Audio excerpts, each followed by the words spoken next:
Hello everyone! Welcome back po muli sa aking YouTube channel at isang mapagpalang araw po sa ating lahat. Sana po ay nasa mabuting kalagayan po tayo saan mang sulok ng mundo po tayo naroroon. At ayan, shout out po sa lahat ng mga laging nanonood po sa aking uploads. Ayan, maraming salamat po sa inyong lahat. At syempre, lalong-lalo na sa hindi nyo po pag-i-skip ng ads. Ayan, maraming salamat po. At ayan, for today's video guys, is atin pong mapapanood ang tungkol po sa isang batang babae na palaboy na sa lansangan, no? At eto nga po, siya po ay natagpuan nila Kuya Bal sa bayan or sa isang store po ng Jollibee, at siya po ay natutulog lang doon, ano? Bakit kaya natutulog yung batang ito sa tapat ng Jollibee or sa lansangan? Bakit wala kaya itong bahay or ano kaya ang kwento ng kanyang buhay? At ayan, bago po natin ipagpatuloy ang video, huwag po natin kalimutang pindutin ang like button po dyan. At syempre, huwag din po natin kalimutang mag-subscribe kung hindi pa po tayo nakapag-subscribe. At huwag din po natin kalimutang suportahan ang ama at founder ng Kalingap na si Kuya Bal Santos Matubang, Kalingap Rab, Ate Edna Vlog, Jack Tapia Matubang, at sa lahat po ng K-Boys, Kalingap Partners, Kalingap Reactors, at syempre mga ambassador at ambassadress natin sa mga landing pads. At ayan, atin pong panoorin ang video at atin alamin kung bakit kaya natutulog yung batang ito. Atin alamin kung ilang taon na ba siya, kung anong pangalan niya, kung saan po siya nakatira. Ano? Kasi sa lansangan po siya natagpuan nila Kuya Bal. So ayan, panoorin po natin ang video. Yan po.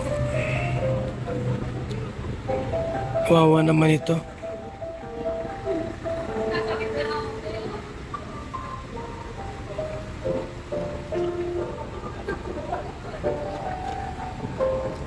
Parang babae ito.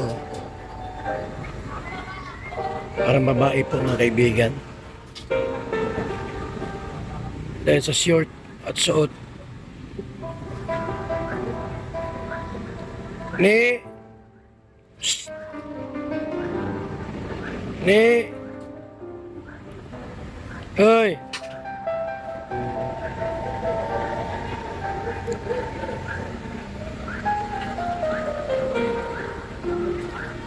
Tagasan kaya ito mga kaibigan? Bakit dito nagtatambay? Yung pangbabae po. Pangbabae po yung suot niya, na chinilas.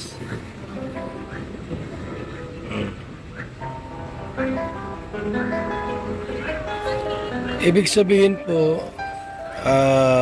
there's something wrong sa batang ito. Maaring pinalaya sa pamilya, pinalaya sa bahay nila, or talagang mahirap ang buhay nito. Usapin natin, mga kaibigan. Lapitan ko po ito at alamin ko po ang kanyang kalagayan. Bakit ito ay nandito sa may Jollibee? Yan. Ne!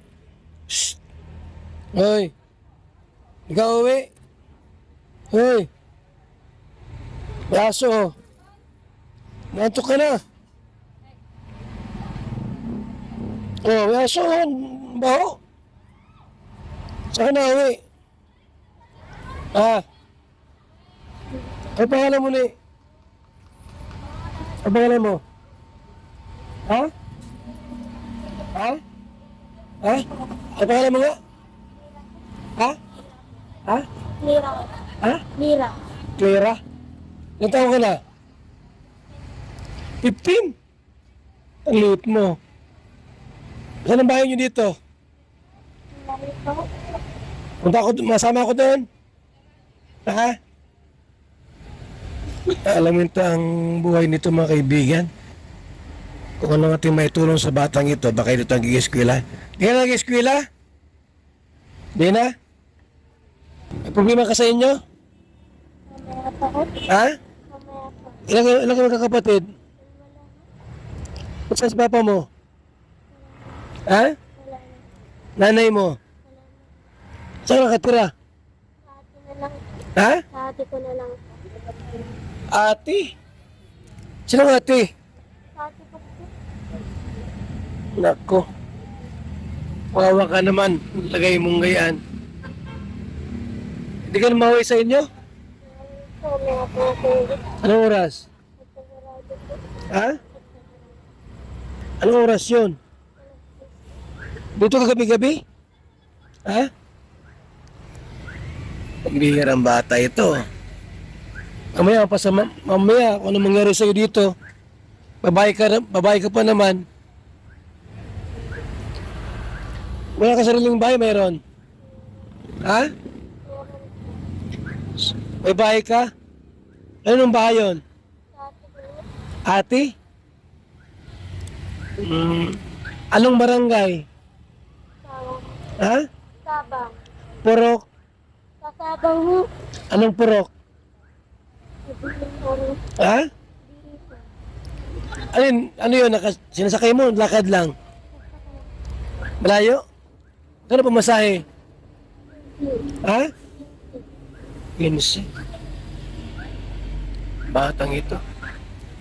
Ano nangyari sa inini? Mahirap yun. Minagis ko ito pira oh. Oh. Wala namang... Uwi ka na sa inyo. May nintay Ha? po ako. Kawawa naman tong batang ito. At ayan po guys, no? Ayan, nasabi ng bata, siya po ay sinira, 15 years old. Ayan, dalawa po silang magkapatid. At sila po ay nakatira sa Sabang. Actually, ang Sabang is hindi ko po alam kung Camp Sorian or Camp Norte, no? So, ito pa naman is first part po. So, ating alamin kung saan po yung exact na lugar ng batang ito. At ayan, sabi naman po ni Kuya Bal na kanya pong dadalawin ang kanilang bahay. Pupuntahan po niya doon, hahanapin niya sa kanilang barangay, no? Kasi nasabi naman po yung bata kung saan po siya nakatira. At ayan, dahil nga po gabi na at ayun nga is hindi naman sinabi, hindi pa daw uuwi yung bata, kaya ayan, minabuti na lang po ni Kuya Bal na tinanong yung kanyang address para siya po ay pupuntahan sa kanilang bahay kasi sabi ng bata is dalawa lang po silang magkapatid, mga magulang nila is wala na rin po, no? Kaya sobrang